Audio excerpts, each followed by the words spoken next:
Hi, it's me, your glam diva, Agnes Calzado. A Day in My Life as a Makeup Artist, Episode 23. Dito tayo sa Okada for the second time.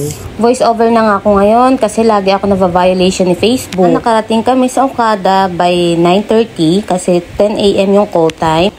9:44, ayan, paakyat na ako sa room ng aking diva for today. At ito yung view sa room ni diva at ito ang aking setup sa vanity area. Ang aking diva for today si Madam Sandra. Tapos ito yung final look niya. Magninang siya sa wedding. Nagaganapin sa Manila Cathedral. So ito yung picture nilang tatlo. Ako na din yung nag-groom kay Sir. Tapos kinul ko na rin si Ma'am Rona. Sa Amerika nga pala nakabase si Ma'am Sandra sa kanyang asawa niya. Kaya yan, may tip ako. At dahil may $5 tip ako. Ayan, nagkape kami sa lobby lounge ng Okada. So ito yung mga pastry nila. Tapos yan, libit ko na rin kayo sa loob ng lobby lounge.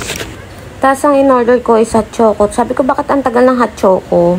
Parang 10 minutes ata umabot yung order ko na hot choco. Tapos yung pala ganyan itsura niya. May papresentation silang ganyan. So medyo nalibang ako sa paggawa ng hot choco ko. Actually yung order ko na yan, good for 2 na siya. Tapos yung tamis niya, hindi naman siya ganun katamis. Tama lang talaga.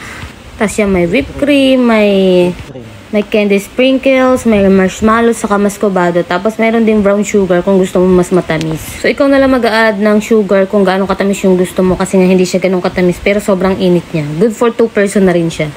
So, dyan, libang na libang talaga ako sa pagtitimpla. Well, first time ko to, yan, pinagsama-sama ko na lang sila lahat. Bahala ka dyan. Magmimix ka na rin naman sa bituka ko.